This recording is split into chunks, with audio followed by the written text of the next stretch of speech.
गुरु श्री रमन महर्षि। गृहस्थ जीवन। प्रश्न, विचार के लिए एकांत आवश्यक है। उत्तर, एकांत सर्वत्र है। मनुष्य हमेशा अकेला होता है। उसका कर्तव्य एकांत को अपने भीतर ढूंढना है, बाहर नहीं। एकांत मनुष्य के मन में है। वह जगत के व्यवहार में लगा रहकर भी मन की प्रशांत स्थिति बनाए रख सकता है। ऐसा मनुष्य हमेशा एकांत में है।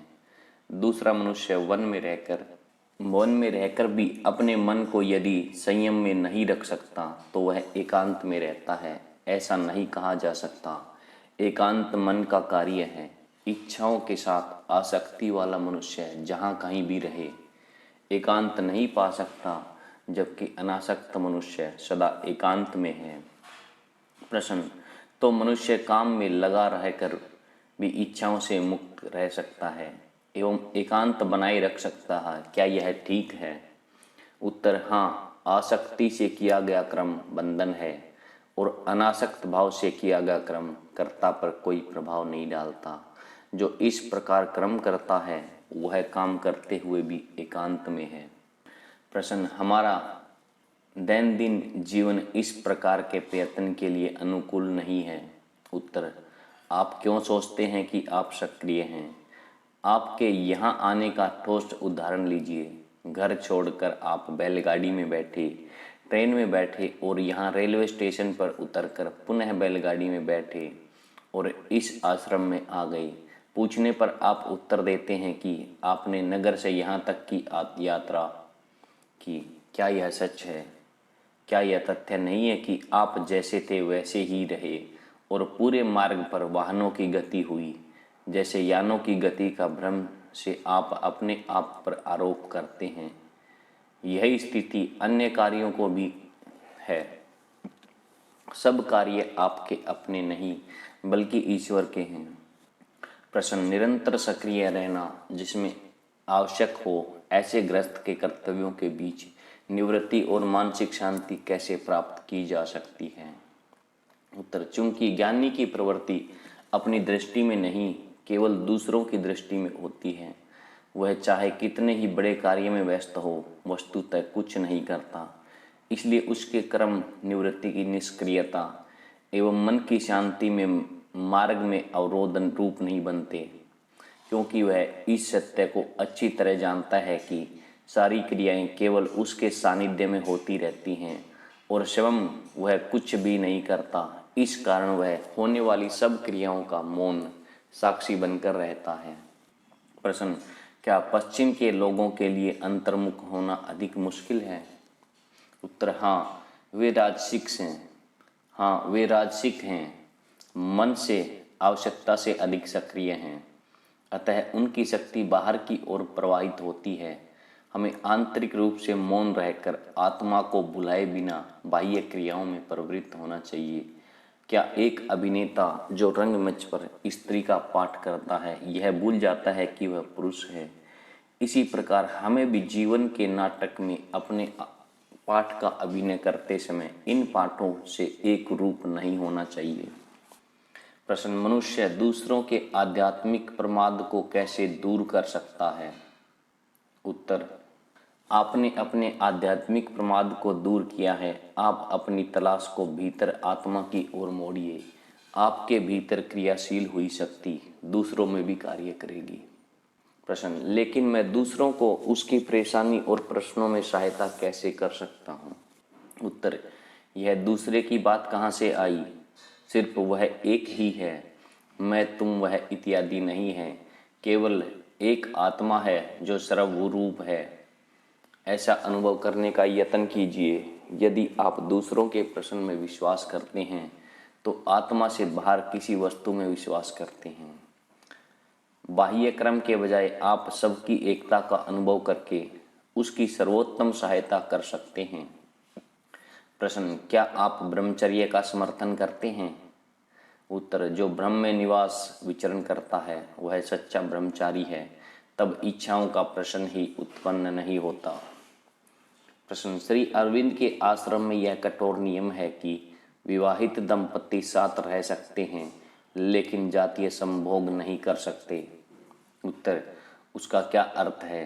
यदि मन में उस इच्छा का अस्तित्व हो तो लोगों को जबरदस्ती उससे दूर रखने के लिए कहने से क्या लाभ है। प्रश्न, आध्यात्मिक विकास के मार्ग में विवाह अवरोध पूर्वक है? उत्तर, गृहस्थ जीवन अवरोध रूप नहीं, लेकिन गृहस्थ को आत्म संयम का अभ्यास हर समय संभव उपाय से अवश्य करना चाहिए। यदि मनुष्य को उच्चतर पवित्र जीवन की तीव्र इच्छा हो तो जातीय उत्तेजना शांत हो जाएगी। मनोनाश होने के साथ सब इच्छाओं का भी नाश हो जाता है। प्रश्न, मैं ब्रह्मचर्य भंग का पाप किया है? उत्तर, यदि आपने किया हो तो भी बाद में उसके बारे में न सोचें तो कोई हानि नहीं है। आत्मा किसी भी पाप के बारे में समान नहीं है और जातीय उत्तेजना का त्याग आंतरिक है, अकेले शरीर से नहीं। प्रश्न, मैं अपने पड़ोस में रहने वाली एक जवान लड़की के स्तनों को देखकर आत्म संयम खो बैठता हूँ तथा अक्सर उसके साथ वह विचार करने की लालसा होती है। मैं क्या करूँ? उत्तर, आप नित्य शुद्ध हैं। आपकी इंद्रियां और शरीर आपको ललचाते हैं, जिन्हें आप अपना सच्चा आत्मा समझने की गलती करते हैं। इसलिए सबसे पहले यह जानने का यत्न कीजिए कि लालच किसे होता है और ललचाने वाला कौन है। लेकिन फिर भी यदि आप वह विचार करें तो बाद में उसके बारे में विचार न करें, क्योंकि आप नित्य शुद्ध हैं, पापी नहीं। अशुद्धि, पाप, लालच एवं निर्बलता आपके विचारों तथा आदतों में है, स्वयं आप में नहीं। स्वभाव से तो आप निष्पाप, शुद्ध एवं बलवान हैं। प्रश्न, हम जातीय विचार का उन्मूलन कैसे कर सकते हैं? उत्तर, शरीर को आत्मा मानने के गलत विचार का उन्मूलन करके। आत्मा में कोई जाति लिंग नहीं है। आत्मा बने रहिए तो जातीय उत्तेजना की परेशानी आपको नहीं होगी। प्रश्न, क्या अनशन जातीय उत्तेजना मिटा सकता है? उत्तर, हाँ, लेकिन यह अस्थायी है। मानसिक अनशन सच्ची सहायता है, अनशन स्वयं ध्येय नहीं है। साथ साथ आध्यात्मिक विकास भी होना चाहिए। पूर्ण अनशन मन को बहुत दुर्बल बना देता है। अनशन के दौरान आत्मा की तलाश भी जारी रखनी चाहिए, यदि उसे आध्यात्मिक दृष्टि से लाभदायी बनाना हो तो। प्रश्न, कोई अनशन से आध्यात्मिक विकास कर सकता है? उत्तर, अनशन मुख्यतः मानसिक निर्विचार स्थिति होना चाहिए। सिर्फ अन्न न खाने से कोई लाभ नहीं है। संभवतः मन शुद्ध होगा। आहार नियमन से आध्यात्मिक विकास किया जा सकता है। 1 महीने तक अनशन के साथ निरंतर आध्यात्मिक तलाश जारी रखी जाए और ठीक ढंग से भोजन लेना शुरू किया जाए तथा विवेक पूर्वक आहार लेना जारी रखा जाए तो अनशन व्रत छोड़ने के 10 दिन पश्चात मन स्थित एवं शुद्ध होगा एवं हमेशा ऐसा ही रहेगा। उत्तर, यहाँ आकर प्रारंभिक समय के दौरान मैंने आंखें बंद रखा था और इतने गहरे ध्यान में निमग्न रहता था कि दिन है या रात है इसका भी मुझे ख्याल नहीं रहता था। मैं बिल्कुल भोजन और नींद नहीं लेता था। यदि शरीर गतिशील रहता तो आपको भोजन की आवश्यकता होती है। यदि आप भोजन लेते हैं तो आपको नींद की भी जरूरत होती है। यदि गतिशीलता न हो तो नींद की आवश्यकता नहीं होती। जीवन बनाए रखने के लिए बहुत कम आहार पर्याप्त होता है। उन दिनों मेरा ऐसा अनुभव हुआ करता था। जब मैं आंखें खोलता था तो कोई न कोई मुझे कटोरा भर प्रवाही आहार देता था। केवल उतना ही मेरा आहार था। लेकिन एक बात याद रखिए, जब मनुष्य उस अवस्था में नहीं होता जिसमें चित्त बिल्कुल निष्पन्द है, तब पूर्ण रूप से आहार तथा निद्रा का त्याग संभव नहीं है। जब शरीर, मन जीवन की साधारण प्रवृत्ति से जुड़े होते हैं, तब अन्न एवं निद्रा का त्याग करने से शरीर इतना अस्वस्थ हो जाता है कि खड़ा भी नहीं रह सकता।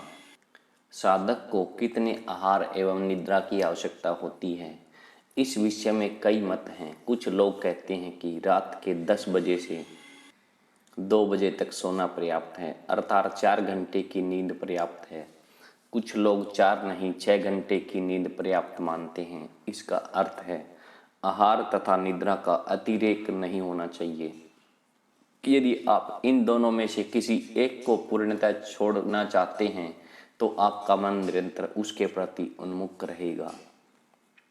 इसलिए साधक को सब बातों में मध्यम मार्ग स्वीकार करना चाहिए। दिन में 3-4 भोजन करने में कोई नुकसान नहीं है, लेकिन मुझे किसी विशेष प्रकार का ही भोजन मिलना चाहिए इत्यादि आग्रह मत कीजिए। दूसरी बात यह ध्यान में रखने योग्य है कि केवल निष्क्रियता मुक्ति के प्रति नहीं ले जाती, क्योंकि जागृत अवस्था के दौरान आप भोजन करते हैं, नींद के दौरान नहीं, तो क्या नींद आपको मुक्ति के प्रति ले जाती है? प्रश्न, आहार के विषय में कौन सी बात ध्यान में रखने योग्य है? उत्तर, आहार मन को प्रभावित करता है, अतः किसी भी प्रकार की आध्यात्मिक अभ्यास के लिए शाकाहार अनिवार्य रूप से जरूरी है, क्योंकि उससे मन सात्विक, शुद्ध तथा संतुलित बनता है। प्रश्न, क्या मांसाहार खाने वाले मनुष्य आध्यात्मिक प्रकाश पा सकता है? उत्तर, हाँ, लेकिन क्रमशः उसे छोड़कर सात्विक आहार की आदतें डालनी चाहिए। एक बार आपने प्रकाश प्राप्त कर लिया तब आहार से विशेष फर्क नहीं पड़ेगा। जैसे प्रबल अग्नि में कौन सा ईंधन डाला जाता है, इसका महत्व नहीं होता। प्रश्न, हम यूरोप के लोगों को विशेष प्रकार के आहार की आदत पड़ गई है और उसमें परिवर्तन करने से हमारे स्वास्थ्य पर प्रभाव पड़ता है तथा मन दुर्बल होता है। साधक को शारीरिक स्वास्थ्य ठीक रखना जरूरी नहीं है। उत्तर, बिल्कुल आवश्यक है। शरीर दुर्बल होने के साथ मन प्रबल बनता है। प्रश्न, हमारे साधारण आहार के बिना हमारा स्वास्थ्य बिगड़ता है और मन की शक्ति क्षीण होती है। उत्तर, मन की शक्ति से आपका क्या मतलब है? प्रश्न, सांसारिक आसक्तियों को छोड़ने की शक्ति। उत्तर, आहार के गुण मन को प्रभावित करते हैं। खाए गए अन्न से मन बनता है और पोषण प्राप्त करता है। प्रश्न, क्या यह सच है? तो यूरोपियन लोग केवल सात्विक आहार के साथ अपना अनुकूलन कैसे कर सकते हैं? उत्तर, आदत परिस्थिति के साथ किया गया अनुकूलन है। मन सबसे मुख्य बात है। सच यह है कि कुछ आहार स्वादिष्ट एवं अच्छे हो, ऐसा मानने की मन को शिक्षा दी गई है। शाकाहार तथा मांसाहार दोनों में शरीर के लिए आवश्यक पोषक तत्व समान रूप से मौजूद हैं, लेकिन मन ऐसे आहार की इच्छा रखता है जिसे सुस्वादु बनाने की उसे आदत हो गई है। प्रश्न, सिद्ध पुरुष के लिए आहार संबंधी नियंत्रण आवश्यक है क्या? उत्तर, नहीं, वह स्थिर बन गया है और आहार से अप्रभावित रहता है। प्रश्न, मांसाहार के लिए पशु हिंसा पाप नहीं है? उत्तर, योगियों की आचार संहिता में अहिंसा सर्वोपरि है। प्रश्न, वनस्पति में भी जीवन है? उत्तर, हाँ, आप बैठे हैं उस शिला में भी जीवन है। प्रश्न, क्या हमें धीरे धीरे शाकाहार की आदत डालनी चाहिए? उत्तर, हाँ, वही सच्चा मार्ग है। प्रश्न, क्या धूम्रपान जारी रखना अच्छा है? उत्तर, नहीं, क्योंकि तंबाकू जहर है। धूम्रपान न करना अच्छा है। आपने धूम्रपान छोड़कर अच्छा ही किया। तंबाकू मनुष्य को पराधीन बनाती है, तब वह उसे छोड़ नहीं सकता। वह थोड़े समय के लिए उत्तेजना उत्पन्न करती है, जिसकी प्रतिक्रिया अवश्य ही होती है और जो अधिक उपयोग की तीव्र इच्छा पैदा करती है।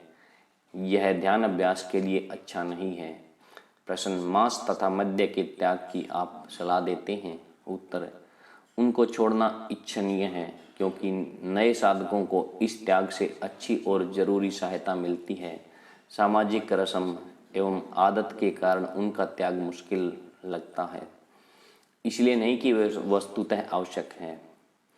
प्रश्न, साधारणतः आचार के किन नियमों का साधकों को पालन करना चाहिए? उत्तर, आहार, निद्रा तथा वाणी में मध्यम मार्ग का अनुसरण करना चाहिए। Thank you. वीडियो को सुनने के लिए आपका बहुत बहुत धन्यवाद। प्लीज़ इस चैनल को लाइक और सब्सक्राइब कीजिए। आपको ऐसे वीडियोस मिलते रहेंगे। Thank you so much.